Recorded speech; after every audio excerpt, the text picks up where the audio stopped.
pada bulan Ramadan ini ada satu malam yang lebih baik daripada 1000 malam. 1000 bulan. 1000 bulan. Man hurimaha faqad hurimal khaira kullah. Siapa yang diharamkannya, maka dia tak dapat langsung kebaikan yang ada dalam bulan tu. Dia tak dapat langsung. Wala yuhram khairaha illa mahrum. Allah takkan senang-senang nak haramkan benda yang baik kepada hamba-Nya. Kalau layak hamba tu, takkan Allah nak haramkan. Allah tak bertindak zalim. Kalau dia layak, mesti dapat. Assalamualaikum warahmatullahi wabarakatuh. Alhamdulillahi rabbil alamin, wassalatu wassalamu ala rasulil amin wa alihi wa sahbihi wa man nasara wa tabahu wa alahu ila yaumiddin. Rabbi shrah li sadri wa yassir li amri wa hlul 'uqdatam min lisani yafqahu qawli. Nawaitu ta'allum wa ta'lim wa tadhakkura wa tadhkir wan naf'a wal intifa' wal ifada wal istifada wal hatha 'ala tamassuk bi kitabillah wa sunnati rasulillah wa du'a ila al huda wa dalata 'ala al khair ibtigha'a mardatillahi wa qurbih wa thawabi wa maghfirati wa ridwani wa husna khatimah 'inda al maut wa raf'a darajat fil jannah wa murafaqati sayyidina Muhammadin sallallahu alaihi wa alihi wasallam wa ibtigha'a syafa'ati yaumil qiyamah ala hadhihi an-niyyah wa kulli niyyah salihah syamila khairatid dunya wal akhirah wa ila hadrati sayyidina Muhammadin sallallahu alaihi wasallam. Al-Fatihah. A'udzu billahi minasy syaithanir rajim. Bismillahirrahmanirrahim. Alhamdulillahi rabbil alamin. Ar-Rahmanir Rahim. Maliki yaumiddin. Iyyaka na'budu wa iyyaka nasta'in. Ihdinas siratal mustaqim. Siratal ladzina an'amta 'alaihim ghairil maghdubi 'alaihim waladdallin. Amin. Muslimin muslimat rahimakumullah. Alhamdulillah, syukur pada Allah Subhanahu wa taala. Kita masih diberi peluang oleh Allah Taala sehingga ke hari Ramadan ini. Pada permulaan 10 pertama Ramadan, kita berusaha bersungguh-sungguh dan juga tekun mencari keredaan Allah, mencari keampunan Allah, rahmat Allah dan segala yang telah dicurahkan oleh Allah Ta'ala khusus di bulan Ramadan yang tidak ada pada curahan ini pada bulan-bulan yang lain. Maka barang siapa yang bersungguh-sungguh mencarinya, maka Allah juga bersungguh-sungguh memberinya. Siapa yang sungguh-sungguh cari, biar penat, biar letih, biar habis hartanya, biar segala-gala dicurahkan, cari sungguh, maka Allah juga sungguh-sungguh memberi kepadanya. Maka siapa yang sambil lewa dalam mencari, tak apalah, hari ni tak ada buat, esok ada lagi tarawih, tak buat malam ni, esok ada lagi tarawih, kan? Dia sambil lewa, maka Allah juga akan memberi sekadar-kadar. Sambil lewa lah bahasa kita, dengan kadar yang sedikit, taklah bersungguh nak beri pada dia dan sebagainya. Dan ada pula orang yang masih rasa tak suka dengan Ramadan. Bila datang Ramadan, rasa Ramadan menyekat, Ramadan menghalang, Ramadan menyusahkan dan sebagainya, maka itulah orang yang jauh daripada rahmat Allah Ta'ala. Itulah orang yang diharamkan daripada anugerah Ramadan. Kerana Nabi cerita dalam kisah 3 lelaki. Nabi kata, nak tak kamu aku ceritakan kisah 3 orang lelaki. Yang pertama, dia bersungguh mencari ilmu Allah Ta'ala. Kerana bila dia masuk dalam majlis Nabi, dia berusaha ada ruang kosong depan, dia pun datang sungguh-sungguh, nampak kesungguhan dia. Maka dengan kesungguhan dia, Allah juga bersungguh untuk memberi kepada dia. Orang yang kedua sambil lewa, maka Allah juga sambil lewa kepada dia. Dan orang yang tiga lari daripada majlis ilmu, maka Allah juga larikan rahmatnya daripada dia. Na'udzubillah min dzalik. Maka begitulah kita, respon kita salah satu dari tiga tu, A ke B ke C ke dengan Ramadan. Kita bersungguh ke, kita sambil lewa ke, ataupun kita benci, na'udzubillah. Tapi Alhamdulillah, nampak Masya Allah dengan tadarus mula pukul 8.30, kan? Duk menghadap Quran, pukul 8 menghadap Quran dah, sampai 10.30 kuliah pula, sampai tengah hari tak dan nak masak lagi ni. Sehari balik kalang kabut pula, nak cari lauk, nak masak pula. Ni nampak orang yang bersungguh-sungguh, bersungguh-sungguh cari rahmat Allah, bersungguh-sungguh cari keampunan yang Allah nak beri pada Ramadan ni. Dia sungguh-sungguh cari, maka Allah akan beri dengan sungguh-sungguh. Allah akan beri dengan sebanyak-banyaknya. Untunglah bagi mereka yang memenatkan diri untuk Ramadan. Untunglah mereka yang menghabiskan tenaganya untuk Ramadan. Untunglah mereka yang sakit lenguh badannya untuk Ramadan. Untung. Kerana bayangkan, kalaulah seorang bos dia buat offer, bulan ni siapa buat kerja, aku akan bagi gaji 70 kali ganda. So dia, kalau 1,000 jadi 70,000. Kalau 2 dah 140,000 gaji sebulan. Saya rasa orang yang aksiden patah kaki pun tak mau masuk hospital. Nak mai pejabat punch card. Pasal apa? 70 kali ganda. Ini nampak kesungguhan. Penat pun datang juga. Merangkak pun buat juga. Susah pun buat juga. Maka itulah Ramadan. Rugi bagi mereka yang tidak bersungguh-sungguh dengan Ramadan. Kerana dalam hadis yang selalu kita dengar, bagaimana Nabi kata amin amin, mungkin ustaz-ustaz pun dah ceramah tentang ni, sehingga masuk dalam bulan Ramadan, keluar Ramadan tak dapat keampunan. Kenapa? Sedangkan kalau bulan Ramadan pun kau tak dapat ampun, bulan lain lagi dah payah nak dapat ampun. Bulan Ramadan ni duduk diam saja pun Allah ampun dosa. Tapi engkau ni terhalang, ada benda halangan yang kau tak buang halangan, menyebabkan kau tak dapat keampunan Allah. Ini disebut mahrum. Orang yang diharamkan daripada anugerah Allah yang hebat. Kerana dalam hadis riwayat Sayyidina Anas bin Malik melalui riwayat Ibn At-Tabrani, Imam Tirmizi dan sebagainya, inna hadha syahr qad hadarakum, bulan hebat ni dah sampai dah, Ramadan. Wa fihi lailatun khairun min alf syahr, pada bulan Ramadan ini ada satu malam yang lebih baik daripada 1,000 malam. 1,000 bulan, 1,000 bulan. Man hurimaha faqad hurimal khaira kullah. Siapa yang diharamkannya, maka dia tak dapat langsung kebaikan yang ada dalam bulan tu. Dia tak dapat langsung. Wala yuhram khairaha illa mahrum. Allah takkan senang-senang nak haramkan benda yang baik kepada hamba-Nya. Kalau layak hamba tu, takkan Allah nak haramkan. Allah tak bertindak zalim. Kalau dia layak, mesti dapat. Tapi bila dia sendiri yang buat tindakan sehingga Allah mengharamkan daripada dia, maka dia takkan dapat langsung kebaikan-kebaikan yang diberikan. Ramadan mudah dapat keampunan, kau tak dapat ampun, luar Ramadan lagi lah bertambah dosanya, tak dapat keampunan. Masya Allah. Okey, kita kebetulan pula tajuk kita daripada kitab saya yang bawa ni, iaitu Mendidik Hati Mendekati Ilahi, keutamaan Lailatul Qadar. Ni mungkin orang kata, ustaz ni baru hari ni 9 8 ke 9 ni 9 Ramadan, lambat lagi Lailatul Qadar kan? Lailatul Qadar ni persiapan nak dapat bukan malam ni Lailatul Qadar, hari ni nak siap. Tak, dia daripada awal lagi. Awal Ramadan lagi. Penilaian Allah nak bagi ke tak ke dia ni. Tengok daripada awal. Oh, kesungguhan Allah bagi. Yang ni tak apa sungguh sangat, lebih kurang je. Allah pun bagi sikit je lah kelebihan. Kan? Yang ni tak nak langsung, memang tak dapatlah dia malam Lailatul Qadar. Jadi penilaian Allah daripada awal untuk memberi anugerah yang hebat. Itulah mahrum tadi ni. Kalau dia diharamkan, maka takkan dapat Lailatul Qadar dia. Ya ke? Kalau dia sembahyang Maghrib Isyak, lepas tu dia sembahyang Tarawih, ada orang yang malam Lailatul Qadar beribadah macam orang lain beribadah, lengkap, tapi dia diharamkan. Dia diharamkan daripada anugerah Lailatul Qadar. Ada beberapa orang yang kita akan sebut nanti. Okey, kita tengok tajuk Lailatul Qadar. Disebutkan muka surat 444, Ibn Abbas radhiyallahu anhuma meriwayatkan Rasulullah SAW pernah menceritakan bahawa baginda mendapat wahyu daripada Allah Ta'ala tentang seorang lelaki Bani Israel yang berjihad di jalan Allah selama 1,000 bulan tanpa henti. Rasulullah SAW sangat kagum dengan lelaki tadi ni. Lalu baginda berdoa, ya Tuhanku, Engkau telah menjadikan umatku orang yang pendek usia dan sedikit amalan. Jadi macam Rasulullah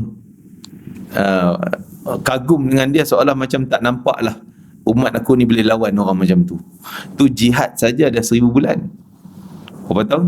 83 tahun kan? Lebih sikit. 83 tahun. Jihad saja bukan umur dia. tu kerja jihad, umur dia mungkin lebih panjang pada tu, tanpa henti sepanjang 1000 bulan, sepanjang 83 tahun tu. Masya Allah. Jadi para sahabat dengar semua rasa, alamak, kami tahta orang Bani Israel penuh dalam syurga macam tu, tak ada lah peluang kami, kan? Panjang umur. Umat dulu 1000, ada 100 tahun, kan? Jadi macam mana nak lawan, nak menanding umat-umat yang seumpama tu? Maka turunnya inna anzalnahu fi lailatul qadr, kelebihan Lailatul Qadar. Ini cerita detailnya. Kemudian Allah memberikan keutamaan kepada Rasulullah SAW dengan memberikan Lailatul Qadar yang nilainya lebih baik daripada 1000 bulan. Bukan sama, ya. Jangan terjemah Lailatul Qadar sama 1000 bulan. Bukan sama, tapi lebih baik. Lebih baik 1000 bulan, ya, lebih baik daripada amalan si fulan ni. Apa dia amalan dia akan disebut dalam ni. 1000 bulan tu bukan jihad saja, qiyamul lailnya, puasa siang harinya, berjihad jalan Allahnya, harta benda dia habis sepanjang 1000 bulan. Ni amalan tu kadar lebih baik pada dia tu, lebih baik pada apa yang dia korbankan, lebih baik pada apa yang dia dapat. Jadi bila sebut lebih baik, berarti 1000 bulan tu kadar minimum lah. Allah bayar kadar minimum, paling sikit dapat 1000 gandaan. Tapi lebih baik, lebih banyak, wallah alam. Banyak berapa? Mungkin 2000 bulan, 1,000,000 bulan, wallah alam. Tu semua Allah je yang tahu. Boleh ganda sampai macam tu. Nama lelaki Bani Israel itu adalah Syam'un. Dia seorang Nabi, Syam'un ni. Tapi bukan, tak pasti sama ada dia Rasul ataupun tidak. Tapi dia dalam kategori Nabi, Nabi Bani Israel, Nabi Syam'un. Ia berperang melawan kaum kafir selama 1000 bulan tanpa henti. Diberikan kekuatan dan keberanian yang membuat musuh-musuhnya takut.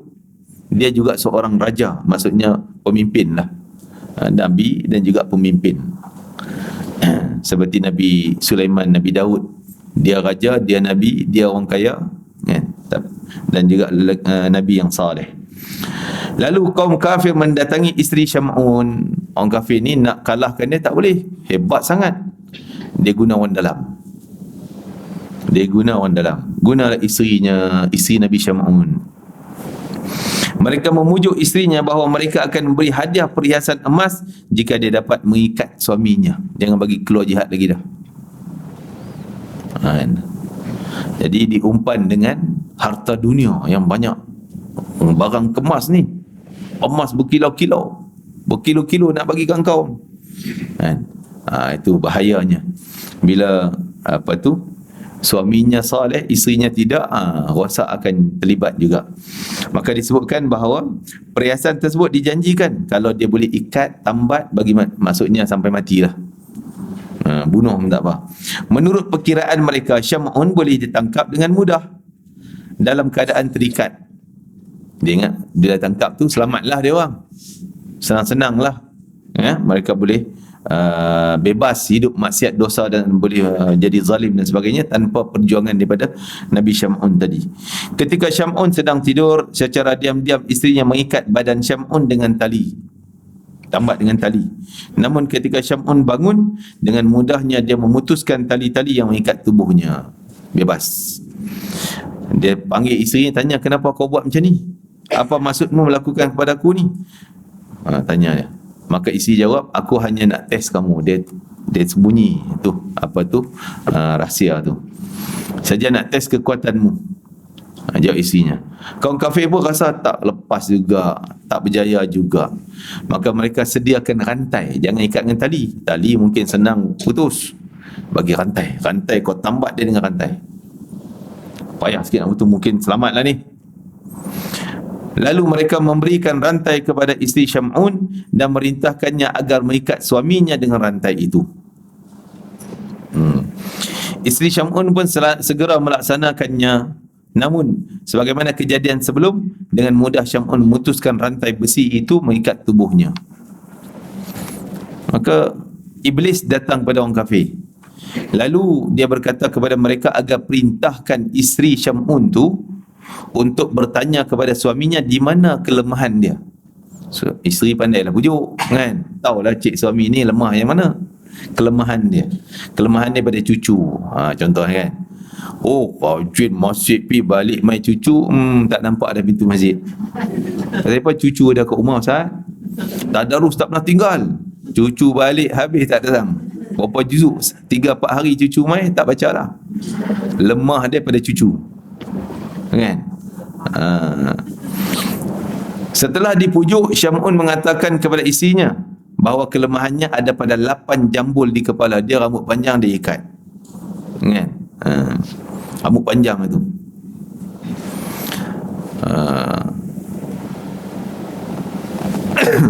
Ketika Syam'un tidur, isinya memotong 8 jambul suaminya itu, lalu mengikat tubuhnya guna rambut panjang tadi, jambul tu.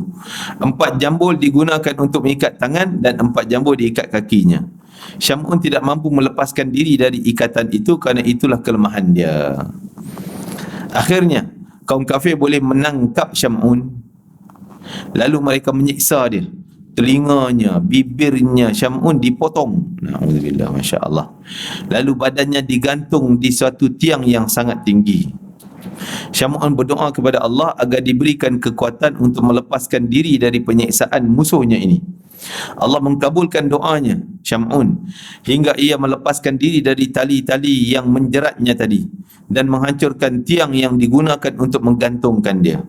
Semua orang kafir mati ditimpa tiang tersebut. Bebas juga, Masya Allah. Ini kekuatan doa sangat luar biasa. Kekuatan doa.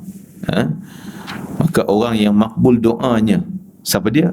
Tuan-tuan semua, puan-puan semua. Siapa dia? Nabi kata, al-sa'imu hatta yuftir. Orang yang makbul doa, orang yang sedang berpuasa sehingga dia berbuka. Terutama lagi hujung, sebab kita lagi letih. Dan panjang, makin lama badan kita, tenaga kita makin letih. Sebab tu makruh jangan kita kata sebahagian ulama, mandi nak dapat aku nak pergi segar sikit. Biar kita letih, lagi doa kita dimakbulkan oleh Allah Ta'ala. Sebab tu orang musafir sangat makbul doa. Kenapa? As-safar nisful azab, kata Nabi. Musafir ni separuh daripada azab. Maksud letih kan musafir, walaupun naik kapal terbang.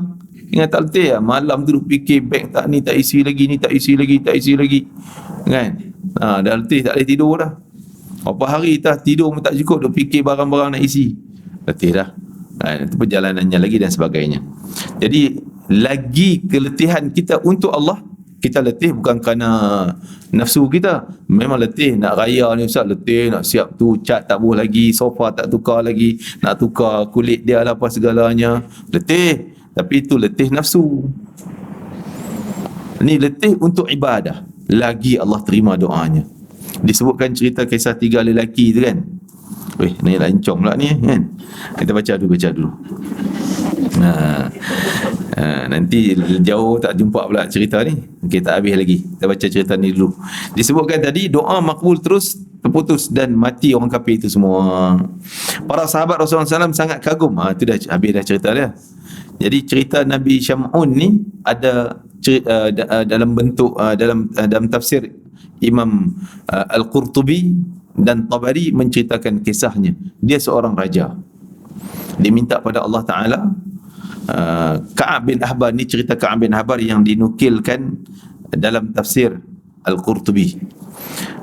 Dia sebut, kana malikun fi Bani Israel, ada seorang raja di kalangan Bani Israel dan dia juga seorang nabi. Dia sangat kuat ibadahnya, maka diwahyukan kepada dia,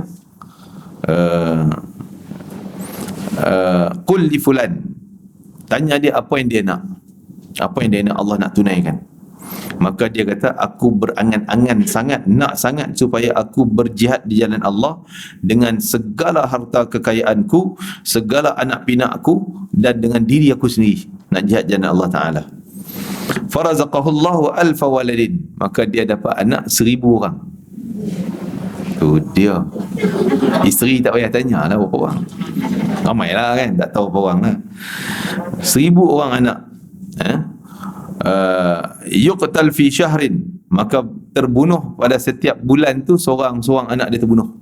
Jihad lah anak dia ni, hantar pergi perang sana. Sana ada orang kena zalim ditindas, hantar anak, so settlekan. Akhirnya anak dia terbunuh. Sebulan, 1000 bulan habis anak terbunuh. Kan? Mungkin ini cerita Nabi Syam'un ataupun cerita lain, wallah alam lah. Disebutkan lelaki je, tak sebut namanya. Maka akhirnya dia sendiri yang dah 1000 bulan anak dia seorang-seorang terbunuh, maka dia sendiri nak keluar pergi jihad. Thumma taqaddam faqatala, dia berperang, faqutil, akhirnya dia juga terbunuh syahid. Faqala an-nas, semua orang cakap, jadi bualan orang lah kisah dia ni, kisah anak-anak dia ni. La akhdun yudriku manzilah, tak ada orang yang lebih hebat daripada dia. Semua orang cakap tak ada orang yang lebih hebat daripada dia. Tak ada. Seluruh muka dunia daripada zaman Adam sampai zaman Nabi Muhammad ni, tak ada orang yang lebih hebat pada orang macam ni. Punya hebat. Tiba-tiba Allah turunkan Lailatul Qadri, inna anzalna tu sampai Lailatul Qadri khairum min alfi syahrin. Turun ayat tersebut. Begitu juga cerita ni, turun ayat tu juga. Para sahabat Rasulullah SAW sangat kagum mendengar kisah cerita itu. Mereka bertanya, ya Rasulullah, bolehkah kami meraih pahala sebanyak yang diperoleh oleh Nabi Syam'un tadi? Kami boleh lawan dia tak? Nabi kata, mulanya Nabi kata, aku pun tak tahu. Macam, yalah, macam tak ada peluang lah. Umur umat Nabi Muhammad kalau 80 tu lanjut sangat dah, antara 60-an 70-an. Kan? Kemudian baginda berdoa kepada Allah, Allah mengkabulkannya dengan memberi malam Lailatul Qadar. Nabi minta jugalah supaya umatnya dapat lebih daripada umat-umat yang lain. Maka Allah kabulkan dengan diberi anugerah ibadah pada malam yang hebat, Lailatul Qadar, yang nilainya lebih baik daripada 1000 bulan. Lebih baik daripada 1000 bulan. 1000 bulan yang Nabi Syam'un punya tu, yang berjihad jalan Allah. 1000 bulan yang lebih banyak daripada raja yang kita baca tadi. Anak dia terbunuh semua, seorang. Kan? Hartanya hilang habis semua. Dirinya juga syahid jalan Allah Ta'ala. Apa lagi perjuangan yang lebih hebat pada tu? Kan? Kita kadang-kadang ialah dengar Palestin kena bom, kesian kepada tentera Islam, kita bagi sumbangan. Duit sampai, badan tak bagi. Kan? Badan tak sampai pun. Baguslah, maksudnya bagus juga. Tapi dia orang ni dengan duit, dengan diri, dengan anak pinak semua sekali. Siapa boleh tanding? Kan? Selama 1000 bulan. Maka Anas meriwayatkan bahawa Rasulullah SAW bersabda, jika datang malam Lailatul Qadar, malaikat Jibril turun ke muka bumi.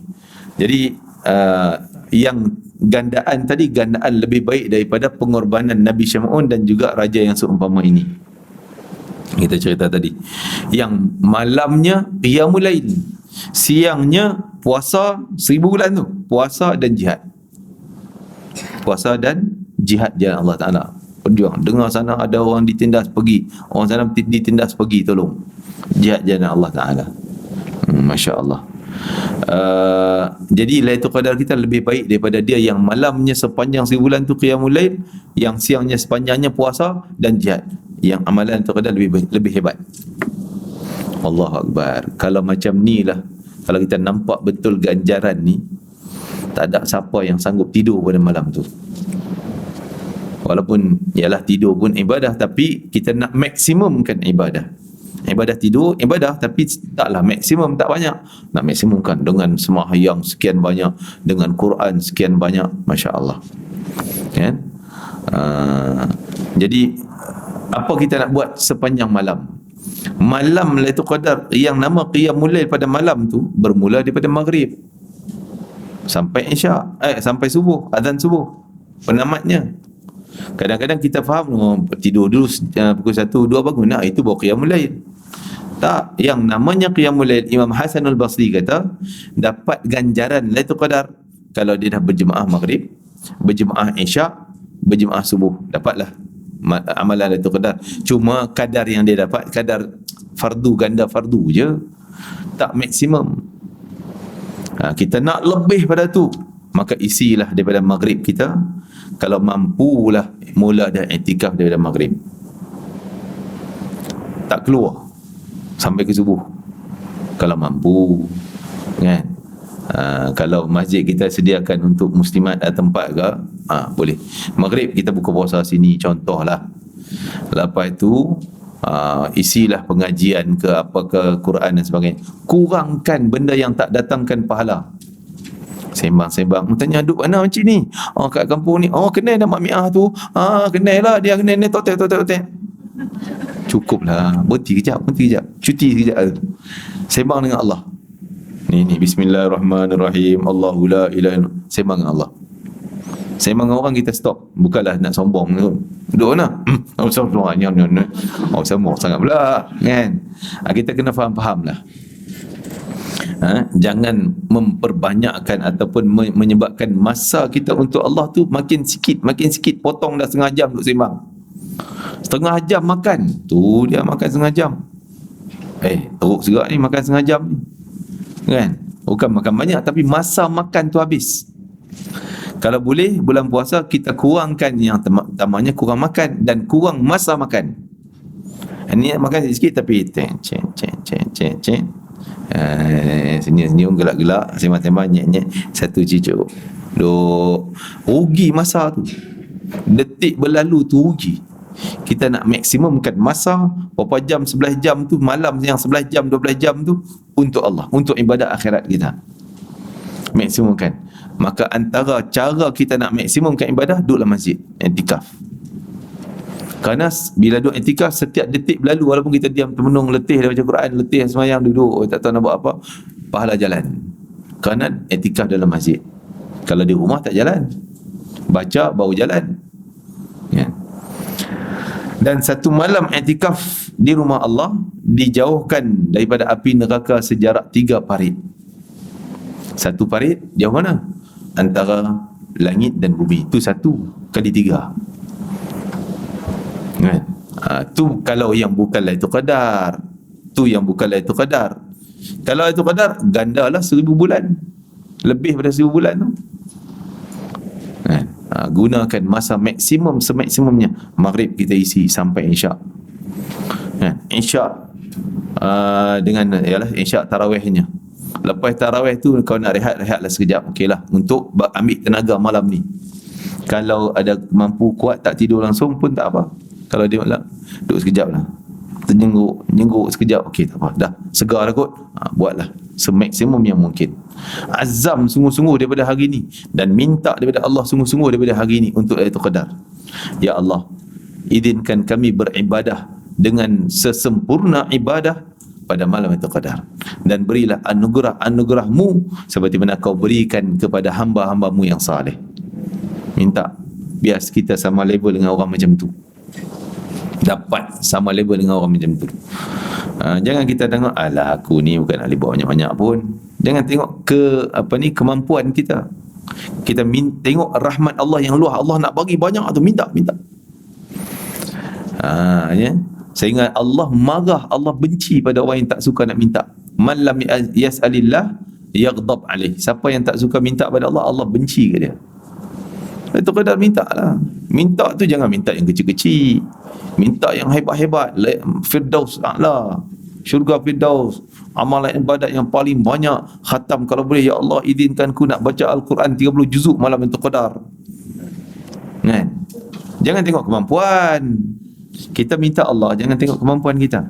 Kita minta tengok rahmat Allah tu luas, boleh bagi, Allah boleh bagi. Kan? Cuma kesungguhan kita tu ataupun tidak, itu je. Jadi untuk malam Lailatul Qadar, hati-hati kita nak sebut beberapa perkara yang jadi penghalang Lailatul Qadar. Bukan penghalang dia tak beribadah, penghalang anugerah. Allah tak boleh bagi kat dia, kerana dia sendiri ada benda tu, benda yang jadi penghalang. Apa dia? Yang pertamanya musyahin. Yang pertama kita ambil yang lain, iaitu derhaka ibu bapa. Yang pertama, derhaka ibu bapa masih ada, kau tak minta ampun lagi malam tu. Ni sekarang ni kita dah prepare dah, buat siap-siap dah, cari jalan nak bagi mak kita maafkan. Ya berbaik, tak ada langsung lah dia sakit hati dan sebagainya. Untuk malam tu qadar kita dapat yang maksimum. Yang kedua, kenapa? Kerana Lailatul Qadar hubungan dengan mak ni, mak ayah ni, walidain, dua ibu bapa, adalah hubungan yang kedua yang wajib kita kuatkan setelah Allah dan Rasul. Allah Rasul satu, wa'budullah wa la tusyriku bihi, sembah Allah jangan syirik, dan buat bakti pada ibu bapa. Jaga yang tu. Kalau kita buat sembahyang puasa lengkap tapi derhakanya, ada lagi. Maka semuanya tak ada pahala. Allah gantung pahala. Kosong, aku tak nak bagi. Kau selesaikan yang tu dulu. Minta maaf, minta ampun pada Allah Ta'ala. Maknya maafkan, redha, baru Allah pulangkan segala pahalanya. Yang pertama. Yang kedua, musyahid, yang masih ada dendam, tak nak maafkan orang. Aku takkan maafkan dia sampai kiamat. Nak bawa sampai kiamat. Kenapa? Kerana malam ni senang-senang Allah nak beri maaf. Tapi kalau kau sendiri kedekut nak bagi kat orang kemaafan, tak nak maaf kawan, tak nak maaf orang, kau kedekut. Aku pun kedekut dengan kau. La tuki fayuki Allah alaiki. Jangan kau sempitkan pemberian engkau pada orang, maka Allah juga sempitkan pemberian dia pada engkau. Kau yang sempitkan, Allah sempitkan. Kau kedekut, Allah kedekut. Kau tak nak maaf, aku pun tak nak maaf. Okay. Jadi kita kena berlapang dada malam. Memang berat nak maafkan orang ni pernah maki kita, pernah buat jahat, sakiti kita. Bukan senang. Tapi ganjaran dia besar. Lagi hebat. Kan? Kita kalau tadilah bos kata aku nak bagi gaji 70,000. Selama ni kita duk benci dah dengan staff situ, memang aku tak nak. Kalau boleh nak berhenti kerja lah, tak nak. Tak tahu bos kata nak bagi 70,000. Benci mana pun aku pergi juga. Pasal nak cari 70,000. Hilang dah, maaf, sanggup lah berpeluk ke, kan, berbaik-baik, sanggup. Pasal apa? Nak dapat ganjaran 70 tu. Tu baru 70, belum lebih baik daripada 1,000 bulan, kan. Macam tu. Jadi kalau kita nampak ganjaran hebat kemaafan ni, yang mana Nabi kita pernah cerita selalu, lelaki yang Nabi bagi jaminan dia ahli syurga sedangkan dia masih hidup. Sebab apa? Sebab kemuliaan dia adalah suka maafkan orang buat salah dia. Aku maafkan. Nak maafkan orang tak perlu pergi cakap dengan dia. Saya maafkan awak. Saya maafkan awak. Sakit esok dia buat lagi pula. Jadi kita dengan Allah, ya Allah, aku maafkan semua, khususnya orang tu ke orang ni ke, ampunlah dosa dia. Sebut satu lagi, dan maafkan dia supaya Allah ampun dosa dia. Dan pasti kalau kita doa macam tu, tak doa untuk kita pun, memang dosa kita dah Allah ampun dah. Maafkan orang. Musyahid yang kedua, masih dendam, masih tak nak maafkan, sakit hati lagi. Yang ketiganya, orang yang masih kekal maksiatnya. Kalau kaki minum arak, masih duk tonggang lagi malam-malam tu pun. Yang dosa contohnya mencuri, merompak, malam tu curi lagi. Dia buat maksiat lagi lah, kekal dengan zina dan sebagainya. Na'udzubillah min dzalik. Itu yang ketiganya.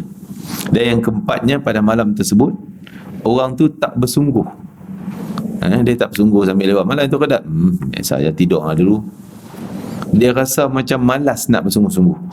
Seperti kita kata tadi, bila kau tak bersungguh, Allah pun tak bersungguh nak bagi kat kau. Dan seterusnya, itu antaranya apa? Disebut pada malam Lailatul Qadar ni, malaikat akan turun ke muka bumi. Malaikat mana? Malaikat penanggung arash, di depan arash, keliling arash. Malaikat keliling arash ni takkan tinggal tempat dia kecuali malam Lailatul Qadar. Dia minta izin cuti, minta cuti. Ya Allah, tolong minta kami bagi cuti, kami nak pergi ke bumi. Allah izinkan mereka datang. Ni dalam riwayat cerita Sayyidina Ali karamallahu wajhah. Jadi Sayyidina Ali cerita, malam tu malaikat semua turun, termasuk Jibril lah ketuanya, turun di Mekah, dan tersebarlah malaikat ni ke seluruh pelosok-pelosok bumi. Di mana ada orang yang beribadah pada malam tersebut, mereka pergi duduk di situ dan doakan, ya Allah, kabullah doa dia. Ya Allah, terimalah amalan dia. Ya Allah, berilah kebaikan kepada dia. Ya Allah, ampunlah dosa dia. Ya Allah, ya Allah, ya Allah, ya Allah. Sampai ke subuh. Salamun hiya hatta matla'il fajr. Doa, selamatlah Allah, selamatkan dia sampai naik fajar, subuh. Malaikat duduk di mana-mana aja, di rumah ke, di masjid ke, di surau ke, di hutan mana, kalau orang tu sedang beribadah, malaikat datang. Kecuali malaikat takkan datang dalam rumah-rumah yang ada lagi ahli maksiat, araknya masih ada dalam rumah. Walaupun dia tak minum, arak dia ada lagi dalam rumah. Dan orang yang masih berjunub, kata Nabi SAW, iaitu berjunub daripada sumber maksiat, berjunub daripada dosa. Dan yang ada patung-patung dalam rumah, kecuali mainan kanak-kanak. Mainan kanak-kanak dihalalkan.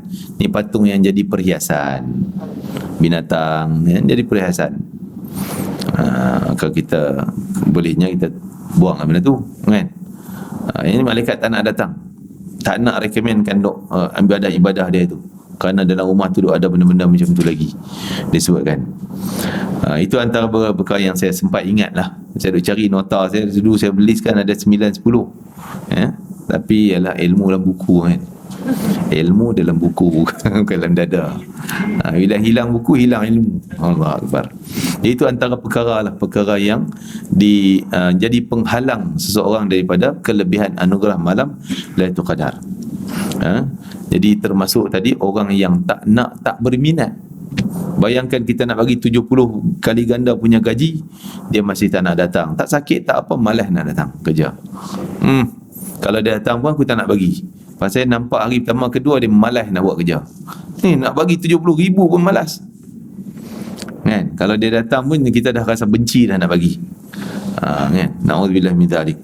Maka oleh kerana itu hendaklah kita kesungguhan minta daripada sekarang. Tunjuk kesungguhan. Seperti mana 3 lelaki yang Nabi cerita tadi, orang pertama tu sungguh-sungguh, maka Allah bagi sungguh-sungguh pada dia. Antaranya kalau juga Allah nak beri kebaikan pada seorang, Allah akan buka peluang macam-macam, kan? Kan peluang macam-macam. Contoh kita ni kadang-kadang tengok anak kita ni rajin berniaga ni, kita bagi modal kat dia. Nah, duit. Nah, lori lah berniaga. Bukan nak guna lori, nah lori. Nak guna kedai, aku sewakan kedai. Buat bulan pertama aku bayar, mak ayah bayar. Tengok dia sungguh-sungguh. Wah, sebulan 2 bulan orang dapat untung banyak-banyak. Bersungguh-sungguh ni. Mungkin kita sponsor kedai yang kedua, kedai yang ketiga, ambil lagi ni, peluang lagi ni, peluang berniaga sana, peluang. Bagi lagi peluang pasal dia bersungguh-sungguh. Ni bagi segala modal dah kat dia. Tapi sambil lewat. Patut pukul 8 buka kedai, dia tidur sampai pukul 1 buka kedai. Alamak, macam mana ni? Ada peluang banyak pun kita tak nak recommend dia lah. Tak nak, kan? Nanti malu pula kita recommend kat orang, dia buat perangai macam ni, bangun tengah hari, petang baru buka, nak meniaga apa macam tu, kan? Contohnya lah, kan? Ni contoh perumpamaan yang menyebabkan akhirnya Allah tutup peluang. Dia tak dapat yang tu, tak dapat yang ni, tak dapat yang tu, tak dapat yang ni. Maka sebab tu para ulama, Masya Allah, Imam Asy-Syafi'i dikatakan bulan Ramadan sampai peluang Allah bagi kat dia, sehari siang khatam Quran, satu malam khatam Quran.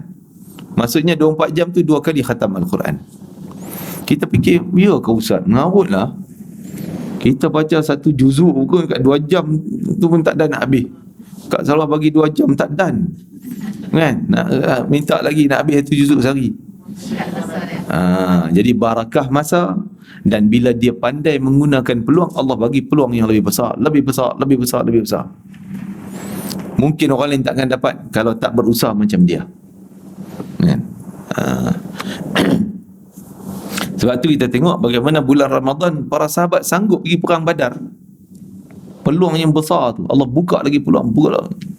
Baru mula puasa tahun yang pertama Ramadan, Ramadan yang wajib puasa tu. Tapi tahun 2 Hijrah berlaku perang Badar. Kita kena ambil peringatan tentang perang Badar, terutama pada 17 Ramadan, ialah ambil peringatan tentang perang Badar.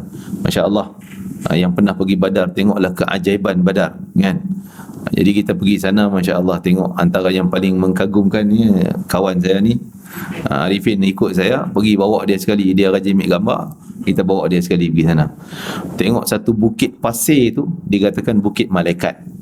Dia orang kata bukit malaikat, Jabal Malaikah. Kerana di situ turunnya 3,000 malaikat, 5,000 malaikat, seperti ceritakan dalam Quran, bantuan kepada ahli Badar. Hebatnya dia bukit tak ada batu langsung, pasir saja, macam kita pasir orang buat kerja kontrak dia longgok pasir tu, kan? Tapi pasir halus sangat. Dia punya, kita tengok dia macam ombak ditiup oleh angin, dan pasir tu tak terbang pergi ke mana, dia jatuh ke bawah, naik balik atas, angin tiup balik, turun, pusing situ je, seolah tak nak lari daripada bukit tu, pasir tu. Jadi banyaklah kita pergi tempat Masjid Arish, tempat Nabi berkemah di situ, Sementara dan Nabi berdoa munajat sampai menangis basah janggut Nabi, sehingga Allah turunkan hujan di situ supaya dapat air, sumber dan tenaga dan sebagainya. Dan di medan perang Badar dan maqam syuhada Badar. Jadi masya-Allah, tu semua ingatan kita kepada perang Badar yang sangat hebat, kerana perang inilah menjadi cetusan kepada kehebatan umat Islam. Selama ni orang kafir semua pandang, alah nak perang Muhammad, senang je. Abu Jahal ni bila dah keluar daripada Mekah, Abu Sufyan kata, Abu Jahal balik je lah, aku dah selamat. Sebab Nabi keluar ke Badar nak sekat Abu Sufyan. Jadi Abu Sufyan dah selamat dah, nak balik, nak sampai Mekah dah, dia hantar utusan bagi Abu Jahal, tak payah perang lah, aku dah selamat. Abu Jahal kata, no, tak boleh lah, kami pergi ni nak pesta, bawa arak, bawa pelacur-pelacur, bawa penari-penari untuk nak buat pesta di Badar. Kononnya senang lah nak bunuh Muhammad dan kawan-kawan dia, dan kami buat pesta besar-besaran. Tapi apa yang jadi? Bantuan Allah yang sangat luar biasa. Walaupun para sahabat tak bersedia dengan ketenteraan, tak ada lah baju besinya, tak ada pedang, ada yang bawa parang bukan pedang. Ni pedang ni kuat, kalau parang ni kena cantai dengan pedang, parang tu patah. Seorang sahabat Nabi, dia bawa parang je, tapi kena cantai, patah parang dia, tinggal hulu. Ya Rasulullah, tak ada parang aku. Rasulullah kata, Rasulullah tengok ada pelepah tamar, bagi kat dia. Dia tak songeh. Kalau kita, apa bagi pelepah tamar ni dah, kan? Cuma dah nak perang dengan kayu ni, tongkoi kayu. Dia tak songeh, pegang jalan terus. Nak angkat jantai, tengok-tengok jadi pedang. Ini mukjizat yang diceritakan, berlaku dalam perang Badar. Masya Allah, malaikat, para sahabat nampak, malah musuh yang kena tangkap nampak Ibnu Abi Hubaish, tak tahu nama dia. Ibnu Abi Hubaish ni dia musuh. Tapi bila dia datang di medan ni, dia kena tangkap dengan seorang yang badan kuat, tinggi, putih, kan? Dia tak tahu siapa, tak pernah kenal, tak pernah jumpa orang macam tu. Lepas tu dia diserah kepada kawan sahabat Nabi, bawalah Nabi tangkap dia pergi sana. Dia orang tanya dia, siapa tangkap engkau ni? Dia tak nak cerita. Dia tak nak cerita. Bila dia masuk Islam, baru dia cerita hal tu. Malaikat ni yang tangkap dia. Begitu juga Abbas bin Abdul Muttalib, bapa saudara Nabi.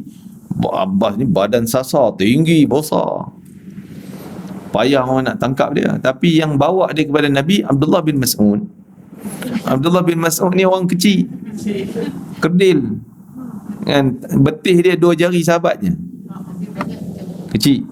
Orang pun heran, engkau boleh tangkap Abbas? Dia kata, bukan aku tangkap, orang lain yang tangkap. Aku pun tak kenal siapa. Dia serah kat aku bawa pada Nabi je. Abbas dah kena ikat dah, kan? Begitulah keajaiban yang berlaku, sehingga Nabi bagi jaminan ahli Badar takkan dicatat dosa oleh Allah Ta'ala. Takkan dicatat dosa lagi dah oleh Allah Ta'ala. Walaupun dia buat dosa, katalah dia buat dosa pun, Allah tak catat dosa. Sebab tu banyak para ulama juga, antara cara mereka sambut Badar, mereka sebut semua nama-nama ahli Badar. 313 orang tu. Dan kita hadiahkanlah doa untuk dia orang, pahala dan sebagainya untuk dapat. Jadi melencong sampai Badar pula dah, kan? Lailatul Qadar kita ni. Jadi nak sungguh kesungguhan kita tu beribadah untuk dapatkan Lailatul Qadar. Anas meriwayatkan bahawa Rasulullah SAW bersabda, jika datang malam Lailatul Qadar, malaikat Jibril turun ke bumi diiringi para malaikat yang lain. Bukan biasa-biasa punya malaikat keliling arasy Allah Ta'ala, yang turun tu, yang malaikat tu tak pernah tinggal tempat dia orang berzikir pada Allah Ta'ala, berzikir pada Allah. Tapi Lailatul Qadar seolah minta cuti, Allah izinkan mereka datang. Mereka memberi salam kepada setiap orang yang berzikir kepada Allah. Dalam hadis yang diriwayatkan oleh Abu Hurairah radhiyallahu anhu, dikatakan bahawa pada malam Lailatul Qadar, para malaikat turun ke muka bumi dengan jumlah yang tidak dihitung. Maksudnya banyak, berganda. Mereka turun dari pintu-pintu langit yang terbuka bagaikan cahaya yang memancar. Terbukalah kerajaan malakut pada saat itu. Bagi orang yang terbuka hijabnya, ia dapat melihat malaikat yang sedang berdiri. Kalau ini mungkin wali-wali Allah terbuka hijab, nampak malaikat, kan? Kita tak payah nak sibuk-sibuk cari malaikat kok lah, aku orang buka apa ni, Allah buka hijab ni, mana malaikat kan. Tak payah. Kita tujuan kita ibadah, bukan nak tengok. Sebab tu kadang-kadang orang kata cari Lailatul Qadar, keluar nak tengok langit lah macam mana, pokok macam mana, langit macam mana. Tak payah. Tujuan kita cari Lailatul Qadar dengan ibadah, bukan nak suruh tengok-tengok. Berdiri, rokok dan sujud kepada Allah sambil berzikir dan bertasbih. Di antara mereka ada yang dapat melihat syurga dan neraka dengan segala isinya. Orang-orang yang Allah buka hijab, nampak macam-macam. Hijab itu wali-wali Allah lah kan. Sayyidina Umar Al-Khattab radhiyallahu anhu meriwayatkan bahawa Rasulullah SAW bersabda, barang siapa menghidupkan malam ke-27 dari bulan Ramadan sampai subuh, hal itu lebih dicintai Allah daripada melaksanakan solat di seluruh malam pada bulan itu. Maksudnya Ramadan ni gandaannya lebih hebat pada bulan-bulan yang lain. Daripada Ramadan 30 malam, malam Lailatul Qadar tu, kalau dia boleh buat yang tu, lebih hebat daripada malam-malam Ramadan yang lain. Ya. Jadi memang bila Lailatul Qadar, kalau pandangan Imam Ahmad bin Hanbal tak salah saya, dia telah tetapkan setiap tahun akan berlaku malam 27 Ramadan. Sebab tu di Mekah dia akan sambut besar-besaran lah malam 27 Ramadan. Itu pandangan Imam Ahmad bin Hanbal. Adapun kebanyakan ulama mazhab yang lain menganggap tak ditetapkan. Cuma Nabi tetapkan 10 terakhir malam ganjil, 5 malam. Kan? Mula daripada 21, 23, 25, 27 dan 29 malam ganjil. Cukup Nabi tetapkan yang tu je. Tak dipendekkan lagi dah, tak dikecilkan skop lagi dah. Pilihlah 5 malam tu. Dan malam tersebut kita nak buat apa selain pada kita Quran, yang sembahyang segalanya. Antaranya kita sebut tadi i'tikaf. Amalan i'tikaf Nabi yang saya tak pernah buat ni, saya pun tak nak buat. Amalan i'tikaf Nabi i'tikaf 10 terakhir Ramadan. Bukan sehari-hari. Kita siang balik, malam ni i'tikaf, datang pula maghrib isyak apa semua, balik tidur, datang pula. Bukan macam tu. Dia i'tikaf ada 2. Satu i'tikaf yang berpanjangan harian, satu lagi i'tikaf yang ketika kita masuk ni i'tikaf. Dua-dua tu ada kelebihan dia. Cuma yang lebih hebat i'tikaf yang berpanjangan. Nabi akan mula i'tikaf daripada malam 21. Walaupun ada riwayat kata malam 20. Daripada maghrib Nabi i'tikaf, aku i'tikaf dalam masjid Allah ni sepanjang 10 terakhir Ramadan. Jadi sepanjang 10 tu kita tak keluar daripada masjid kecuali keperluan. Maksudnya nak beli makanan ke, nak pergi tandas luar masjid, itu keperluan. Bukan saja-saja keluar, tak. Dan katalah dia, contohnya dulu saya ingat dulu ada orang daripada Kelang mana tu, dia i'tikaf sini sepanjang 10 terakhir, tapi dia kerja, dia pergi jabat. Itu keperluannya. Kalau dia tak keluar, tak boleh, kena tindakan ni, maka dia pergi pejabat. Habis pejabat, pergi balik. Itu selama dia pergi pejabat, selama tu dicatat pahala berjalan, pahala i'tikaf dia. Pasal dia niat sepanjang 10 hari. Dia keluar 8 jam pergi pejabat, balik main, sambung balik masjid. Dia tak balik rumah, balik ke masjid. Kalau rumah pun sekadar ambil keperluan, makan ke, baju ke dan sebagainya. Sepanjang 10 malam tu i'tikaf yang berpanjangan. Maka i'tikaf ni yang sering dilakukan oleh Nabi terakhir 10 Ramadan, dan Nabi izinkan isteri-isteri Nabi juga i'tikaf dalam masjid sepanjang 10. Setelah Nabi wafat, para isteri Nabi juga sebahagiannya teruskan amalan i'tikaf 10 terakhir. Khalifah-khalifah bagi ruang penutup, maksudnya ada jendela tirai khas untuk wanita, i'tikaf di situ, ruang yang selamat untuk dia orang. Kita kalau ada ruang yang selamat, contohnya kukutlah AJK Masjid bagi ruang atas untuk perempuan, kan, baguslah, boleh i'tikaf macam tu. Tapi saya pun tak mampu nak buat lagi i'tikaf sepanjang 10 hari ni, kan. Kadang kita keluar, tidur rumah lah, apa segalanya. Cuma ada mungkin terputus i'tikaf kita sepanjang 10 malam terakhir tu. Kalau kita keluar dalam hal urusan yang tak ada kaitan keperluan, duduk sembang lepak kat depan foyer masjid, kan, dah jemu duduk dalam masjid sembang, putus pahala, jemu sangat dah. terputus. Ataupun balik bersama isteri dia, malam balik bersama isteri, terputus.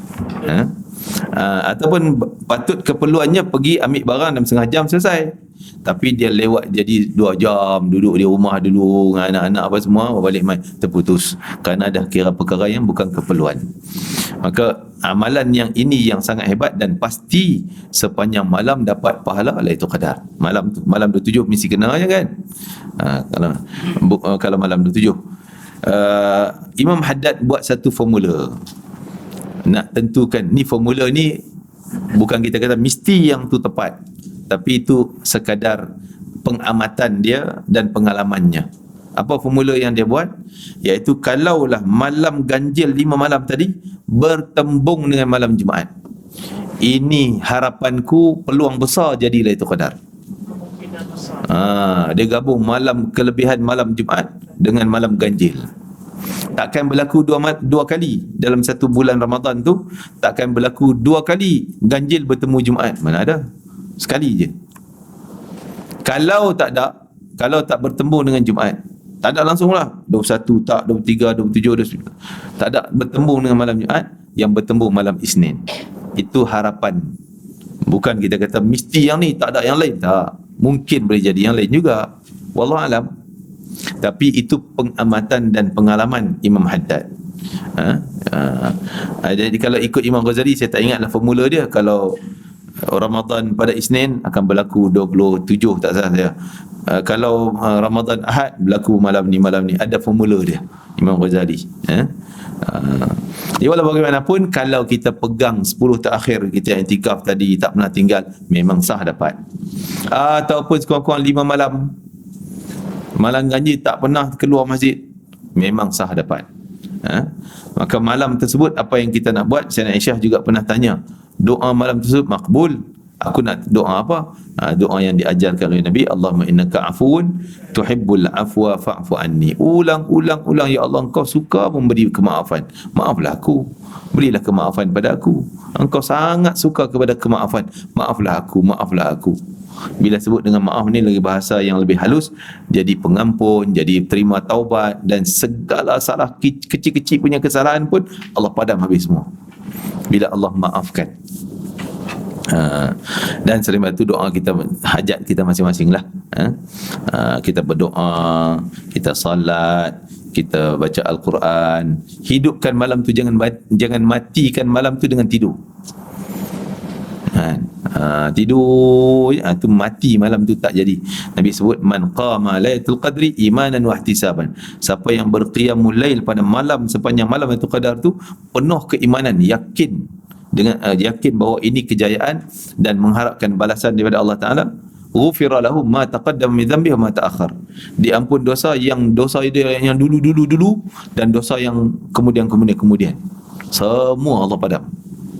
Berpuluh tahun dulu punya salah, padam habis semua. Kan? Tapi kalau dah berhutang dengan Allah, kena bayar balik. Allah ampun dosa. Apa dia hutang dengan Allah? Solat kita tak qada lagi, puasa tak qada, kan? Zakat dulu kita tak bayar, tak qada, tak bayar lagi. Allah dah maaf kan? Allah dah ampun kan? Nabi lah. Dah. Maaf kesalahan. Tapi hutang kena bayar. Kan? Contoh, kita berhutang dengan satu orang RM1,000, janji bulan depan ujung bulan dapat gaji, aku bayar. Sebulan je hutang dia tu. Tapi 2 bulan dah, bertahun dah tak jumpa dia. Tiba-tiba jumpa lepas 5 tahun jumpa. Mana hutang RM1,000? Minta maaf. Ya, aku boleh maafkan. Tapi bukan halal. Aku tak halal kan? Main RM1,000. Aku maaf kerana kau mungkin janji, kau tipu, kau lari, kan? Maaf yang tu. Tapi mana RM1,000-nya? Kena bayar. Allah maafkan kerana kau dulu cuai sembahyang waktu, cuai puasa tak qada, cuai zakat, cuai. Dosa tu. Tapi hutangnya mana? Bayarlah mai. Wa dainullahi haqqu an yuqda, kata Nabi SAW. Hutang dengan Allah lebih utama, kamu nak kena bayar. Jangan enggak aku minta ampun menangis keluar, tak payah qada lah. Tak payah qada dah, Allah ampun. Dan Allah maaf kerana kecuaian kita. Allah maaf kerana kederhakaan kita. Tapi kita yang tak buat tu tunaikan balik. Kena qada juga. Kalau tak wajib qada, kenapa Nabi sendiri yang qada sembahyang waktu yang tertinggal? Nabi pernah tinggal sembahyang? Ada banyak. Bukan sengaja, tapi kerana sibuk perang. Dalam perang Ahzab berapa waktu, riwayat kata 5 waktu, satu hari tu Nabi tinggal kerana sibuk duk korek parit. Lepas itu musuh nak serang, berjaga-jaga sampai tak sempat nak sembahyang waktu. Dalam perang Bani Quraidah, sahabat tertinggal sembahyang asar sampai waktu maghrib. Nabi suruh sembahyang asar dalam waktu maghrib. Qada lah. Kalau tak perlu qada, kita tak apalah, istighfar je lah, minta ampun je lah, kan? Mereka ketika tu tak perlu nak istighfar pun tak apa, sebab bukan tertinggal sembahyang, bukan sengaja, tak dikira berdosa. Tak dikira berdosa. Kita tertidur, memang tertidur, bukan sengaja tidur, memang terlena sungguh, kan? Biasa kita tidur pukul 1 pun mesti pukul 5 bangun, terjaga mata terbuka dah, tak boleh lena dah. Tapi hari tu tak tahu macam mana, tidur pukul 12. Biasa pukul 1, pukul 5 bangun, ni pukul 11 dah tidur, tapi terlajak sampai matahari naik. Tak tahu sebab apa. Allah maafkan, tak dosa, tapi itu naik balik. Qada lah. Kalau sengaja tak qada, dosa kerana tak qada, tak bayar hutang. Tapi tak dosa kerana tak terjaga bangun tadi ni, dimaafkan. Begitu juga Nabi sendiri pun qada sembahyang subuh berkali-kali. Ada riwayat Nabi dalam musafir daripada Tabuk, sehingga terlena sampai matahari naik, sehingga Nabi tak tunai lagi sembahyang tu. Nabi tunda dulu, jalan dulu, dah jaga ni, pagi-pagi ni jalan dulu, matahari naik dah, jadi subuh dah terlepas, jalan dulu sampai matahari rembang, kita kata matahari tengah panas terik, baru Nabi singgah sembahyang. Jadi bila dah terlajak macam tu, kita bolehlah tunda sekejap kalau ada urusan yang penting. Jadi Nabi sengaja jalan dulu sebab waktu tu sejuk lagi. Kalau sibuk dengan nak sembahyang, sekali jalan tengah panas letih, biar kita ambil masa sejuk tu, jalan sampai panas, kita nak berhenti rehat, okeylah sembahyang, ya. Boleh kalau ada niat nak qada demikian. Begitu disebutkan para malaikat datang untuk menunaikan doa-doa kepada orang yang beribadah pada malam itu qadar. Fatimah bertanya, ayah, apa yang harus dilakukan oleh orang-orang yang tidak mampu menghidupkan malam itu kerana sakit? Tak boleh nak bangun, nak semayang tak boleh. Contoh perempuan tak boleh semayang, Quran tak boleh baca. Ketika haid, nak buat apa? Tidur je lah, dah tak boleh buat. Jangan. Rasulullah SAW menjawab, mereka tidak perlu menyingkirkan bantal-bantal mereka. Yang tak boleh bangun ni sakit, bukan yang haid tadi. Yang haid kena bangun juga. Buatlah amalan yang boleh buat, zikir, istighfar, salawat, dengar Quran contohnya, kan? Kejutkan suami, kejutkan anak-anak, ibadah, siapkan makan macam contoh, semua tu ibadah. Hendaklah mereka duduk lalu berdoa kepada Allah. Ni yang sakit tak boleh bangun ni, biar tidur tak apa, tapi berdoa kepada Allah. Bukan Nabi suruh tidur tak payah bangun lah. Orang haid tidur je lah, tak payah qiyamul lail. Tak, bangun, buat yang boleh buat. Berdoa kepada Allah pada malam itu. Ini lebih disukai oleh Allah daripada solat umatku pada malam Ramadan yang lain. Satu malam Lailatul Qadar ni lebih baik daripada malam-malam Ramadan yang 30, yang 29 yang lain. Lebih baik daripada malam-malam Ramadan yang lain. Tadi kita sebut, itulah formula-formula Lailatul Qadar tadi, ya. Jadi insya-Allah kalau sungguh-sungguh kita bersungguh daripada hari ini, daripada awal Ramadan lagi kita minta Lailatul Qadar, dan memang kita sungguh-sungguh berhajat, buat solat hajat, minta pada Allah, pasti kita akan dikejutkan oleh Allah. Kalau terlena pun terkejut jaga, apa malam tak boleh tidur tau, rupanya Allah nak suruh bangun sembahyang, kan? Kita adalah peluang yang Allah akan buka. Dan kalau Allah tak nak bagi peluang pada seorang, kemungkinan Allah lekakan dia daripada malam tu. Dia letih sangat malam tu, tak boleh nak, Allah tak tahu lah, mengantuk, letih, kerja tadi kebetulan waktu siang tu orang bertimbun kerja nak kena buat, malam letih sangat, tak boleh bangun. Atau Allah elakkanlah dengan apa cara pun, dan kalaulah juga dia buat pun tetap tak. Satu lagi tadi, bertengkar dan bergaduh yang diharamkan daripada malam tu qadar. Malam tu duk bertengkar dengan orang lagi, duk bergaduh lagi. Kenapa? Kisah Nabi SAW bila malam itu qadar, Nabi nak keluar bagi tahu sahabat, malam ni malam tu qadar ni, malam ni niat Nabi nak bagi tahu. Tiba-tiba Nabi terserempak dengan dua lelaki sedang bertengkar, bergaduh, bergaduh, bertengkar. Nabi damaikan dua orang tu sehingga Nabi dilupakan oleh Allah. Tak tercakap kata malam itu qadar, lupa nak sebut. Seolah kata para ulama, orang yang bertengkar malam tu seolah Allah halangkan mereka daripada anugerah Lailatul Qadar, sehingga mereka tak tahu pun Lailatul Qadar, jadi tak beramal. Jadi kita boleh kurangkanlah pertelingkahan dengan sama hamba Allah dan sama kawan-kawan dan sebagainya. Aisyah berkata bahawa Rasulullah SAW bersabda, barang siapa yang menghidupkan malam Lailatul Qadar lalu melaksanakan solat 2 rakaat dan memohon keampunan Allah, Allah akan mengampuni dosa-dosanya dan memberikan rahmat kepadanya. Malaikat Jibril pun akan membelai dengan sayapnya. Barang siapa yang dibelai sayap Malaikat Jibril, ia akan masuk syurga. Jadi ditanya kepada Nabi, kita tahu tak malaikat belai kita, sentuh kita? Kan? Apa tu dijawab bahawa tandanya kita hati jadi senang, sensitif, nak keluar air mata aja. Sebut Allah, ya Allah, sebut ya Allah, rasa nak keluar air mata. Sayu, hati tenang, mudah nak meleleh air mata kerana Allah. Kerana Allah, kerana dosa, kenang dosa, kenang akhirat kita, air mata. Itu tanda malaikat dah menyentuh kita, sedang berdoa untuk kita. Mudah-mudahan Allah kurniakan kita Lailatul Qadar pada tahun ini dengan sebenar-benar amal ibadah yang paling sempurna yang dikehendaki oleh Allah dan Rasul. Amin ya rabbal alamin. Seperti mana Allah berikan peluang kepada hamba-hambanya yang saleh di kalangan para ulama, para awliya, para syuhada, maka mudahan Allah juga beri peluang yang sama kepada kita beramal pada Lailatul Qadar tahun ini. Amin ya rabbal alamin. Masya-Allah. Allahu Akbar. Dan malam tersebut juga jangan kita hadkan doa untuk kita sahaja. Umumkan doa. Umumkan doa untuk semua umat Nabi Muhammad, umat Nabi Muhammad, umat Nabi Muhammad. Ya Allah, ampun dosaku dan umat Nabi Muhammad. Beri hidayah padaku dan umat Nabi Muhammad. Itu kira lebih umat Nabi Muhammad. Ataupun kita sekeliling lah, pasangan kita, anak lah, cucu, semua jiran-jiran, seluruh umat Nabi Muhammad SAW. Hidayah untuk mereka semua, kebaikan, dilindungi, dan matilah dengan husnul khatimah saat kematian dengan kalimah la ilaha illallah untuk aku dan seluruh umat Nabi Muhammad SAW. Minta umumkan doa kita. Masya Allah.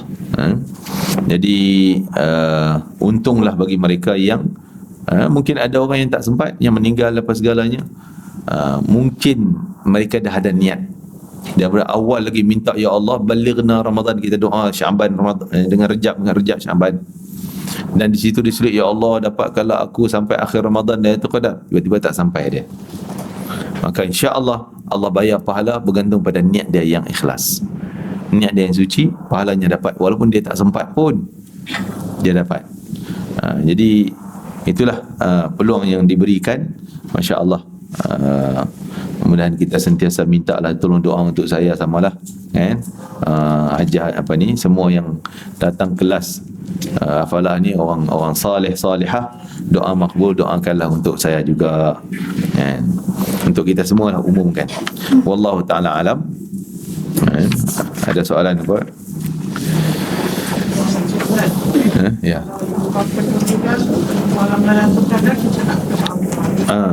Untuk ibu bapa yang telah meninggal, hubungan kita untuk berbakti pada mereka tak terputus, masih ada. Kata Nabi SAW 4 perkara cara kita bakti pada mak ayah kita yang dah meninggal. Yang pertama, doa untuk dia orang. Doa apa je lah, syurga tinggi apa semua. Yang kedua, istighfar untuk dia orang. Minta ampun dosa untuk dia orang. Setiap malam, setiap doa kita minta ampun untuk kita, minta sebut juga untuk ibu bapa aku. Istighfar. Dan yang ketiga, berbakti juga kepada kawan-kawan yang rapat, yang baik dengan mak ayah kita. Sekali-sekala lah, bukanlah nak buat sobat tiap hari. Balik kampung, bagi tahu ni anak kan, kena yang kawan aku, orang tua kan. Ni bagi hadiah contohnya. Berbakti. Mak ayah kita dalam kubur, dia dah tahu, dia akan tahu. Kita berhubung balik orang yang membawa jalan baik lah. Jangan cari kawan-kawan yang bawa jalan Caca Marbar kan. Jalan Pok Bieye dulu ni kan. Jalan yang ni lah yang bawa dia ke masjid, yang rapat. Kalau apa-apa program kuliah duk share dia, orang dah pergi naik satu kereta pergi, kita tahu rapat, kita hubung balik. Dan yang keempat, hubung silaturahim yang melalui dia. Yang ketiga, yang keempat, hubung silaturahim melalui dia. Silaturahim yang mungkin kakak dia, itu mak saudara kita, pak saudara kita kan, sebagainya. Kita hubung balik silaturahim. Jaga silaturahim tu, kekalkan, jangan putus silaturahim. Dan daripada hadis yang lain, walaupun Nabi sebut tadi 4, tapi ambil satu daripada hadis yang lain, iaitu kebajikan untuk dia orang. Malam tu qadar, buatlah sedekah untuk dia orang, wakaf ke apa benda ke, sedekah atas nama dia orang. Sebanyak yang sekadar kita mampu, buat kebajikan. Berdalilkan hadis yang seorang budak yang dia mengadu pada Nabi, ya Rasulullah, mak aku dah meninggal, dia ada harta banyak. Dulu dia pernah sebutlah, dia berangan nak buat kebajikan ni, kebajikan tu, macam-macam, tapi tak ada nak buat. Maka Nabi kata, kau lakukan untuk dia, kau buat untuk dia. Maksudnya pahala kebajikan si anak tu sampai pada mak dia, mak ayah yang telah meninggal dunia. Jadi kita kena buat juga. Nabi suruh buat kebajikan untuk mereka. Hebat. Tambah lebih lagi kalau mana tahu kau ada boleh buat umrah Ramadan. Kerana umrah di bulan Ramadan, yang kita tahu tadi, semua amalan diganda 70 kali ganda. Termasuk umrah di bulan Ramadan digandakan lebih besar 70 kali ganda, sehingga Nabi kata umrah di bulan Ramadan sama dengan umrah bersama dengan aku. Haji bersama dengan aku. Pahalanya sama dengan haji bersama dengan aku. Bersama dengan Nabi. Oh, masya-Allah. Mana ustaz dah balik dah ni, baru balik ya, tak ada nak umrah sana kan. Kalau ada kenal ke siapa sana, kita kirim nak buat umrah untuk badal mak aku ni upahnya kan. Kirim buat umrah badal. Kalau ada lah siapa-siapa sana yang boleh kita buat macam tu, sampaikan, bagi upah kat dia orang. Pahala upah dah sedekah kat dia, dah sedekah mak kita dah, dua pihak dah kita sedekah. Dan pahala umrah lagi, dia yang buat tu pun dapat pahala kerana kita, dan mak kita, arwah mak kita dapat pahala kerana kita yang suruh. 2 cera 4 cabang pahala kita dapat, dan kita pun dapat juga pahala umrahnya. Dia yang buat niat untuk arwah mak, kita pun dapat sama kan. Jadi badal umrah ni bukan sekadar haji sahaja. Umrah pun boleh kita buat umrah badal. Masya Allah, di bulan Ramadan sangat besar ganjarannya. Jadi buatlah kebajikan apa yang boleh buat, hadiahkan pahala untuk mereka. Wallahu a'lam. Ada lagi soalan? Ya. Kalau perempuan, kalau kita itu dalam Intikal dalam rumah. Ada khilaf lah pandangan Hanafi ke tak salah, mazhab Hanafi ke saya tak ingat lah. Ada khilaf, dia kata tempat dalam rumah kita yang kita khususkan untuk solat. Lepas tu elok kita jangan solat merata. Solat sekejap bilik kita, sekejap bilik sana, sekejap tengah ruang tamu sana sini. Kalau boleh kita ada satu tempat yang khas untuk kita selalu buat solat situ. Walaupun katalah ruang tamu ni kadang-kadang orang datang makan minum semua, tak apa, kita memang duduk sembahyang kat situ. Tempat kita sembahyang khas kita dah buat sini. Ke situ ada qil ni pandangan yang lemah, katakan boleh kita nak iktikaf di situ kalau kita tak terdaya nak pergi ke masjid. Contoh isterinya, suami tak ada, dia tak boleh keluar dan sebagainya, buatlah di situ sekurang-kurangnya. Letak sejadah, ni iktikaf di situ. Mudah-mudahan Allah bayarlah pahala iktikaf insya-Allah. Tapi kita tak boleh nak umum pada semua orang. Oh ustaz, bestnya ustaz, kalau gitu tiap malam aku duduk atas sejadah tak tilam pula ustaz. Tertilam sebelah pantai. Kan? Tak boleh macam tu. Jadi ni kalau orang yang memang tak ada peluang nak buat sana, ini cara alternatif dia. Ini qil, pandangan. Surau-surau. Orang kata, untunglah orang Masjid Al-Falah boleh pergi Masjid Al-Falah, masjid-masjid. Surau tak boleh tak. Surau pun kalau yang dikhususkan untuk ibadah, boleh diniat iktikaf. Contoh surau yang diwakafkan. Kalau tanah tu diwakaf untuk surau, yang bina bangunan surau, itu hukum masjid. Kita kira hukum masjid. Walaupun nama surau, Hukum masjid, perempuan tak haid tak boleh masuk, sembahyang iktikaf, boleh iktikaf dan sebagainya. Begitu juga tadilah surau dalam rumah yang kita khususkan bilik. Mana tahu tu, orang yang banglo ni dia buat satu bilik khas surau. Boleh nak iktikaf situ. Mudah-mudahan Allah terimalah nak iktikafnya situ. Wallahu alam. Sekadar itu insya-Allah. ربنا تقبل منا إنك أنت السميع العليم وتب علينا إنك أنت التواب الرحيم واختم بالحسنى وأنت راض عنا في خير ولطف وعافية برحمتك يا أرحم الراحمين. اللهم آت أنفسنا تقواها وزكها أنت خير من زكاها أنت ولي مولاها يا أرحم الراحمين. ربنا اصرف عنا عذاب جهنم إن عذابها كان غراما إنها ساءت مستقر مقاما. ربنا اللهم أدركنا ليلة القدر والعمل الصالح فيها يا أرحم الراحمين. اللهم وفقنا لصالح أعمال الصالح فيها يا أكرم يا الله. Tuhan kami, berilah taufik dan hidayahmu kepada kami, ringankanlah tu badan kami, berilah keberkatan kepada kesihatan kami dan kekuatan kami, agar kami dapat melaksanakan qiyamul lail sepanjang Ramadan dan beribadah dengan selengkapnya sepanjang Ramadan, khususnya pada malam Lailatul Qadar. Ya Allah, ketemukanlah kami dengan malam Lailatul Qadar, berilah segala anugerahmu yang telah kau curahkan pada malam Lailatul Qadar, seperti mana kau telah berikan kepada hamba-hambamu yang saleh di kalangan para nabi, para salihin, para ulama, para awliya ya akramal akramin. Ya Allah, Tuhan kami, jangan kau masukkan kami dalam kelompok orang-orang yang telah diharamkan daripada kelebihan Lailatul Qadar. Ya Allah, ya Allah, Tuhan kami, berilah keberkatan-Mu dalam kehidupan kami sehingga dapat kami melaksanakan segala ketaatan, ketakwaan dan sunnah baginda Nabi SAW sepanjang Ramadan, khususnya malam Lailatul Qadar sehinggalah ke akhir hayat kami ya akramal akramin. Rabbana atina fid dunya hasanah fil akhirati hasanah wa qina adzabannar. Wa sallallahu ala sayyidina Muhammad wa ala alihi wasallam. Walhamdulillahi rabbil alamin. Taqabbalallahu minkum minna taqabbal ya karim.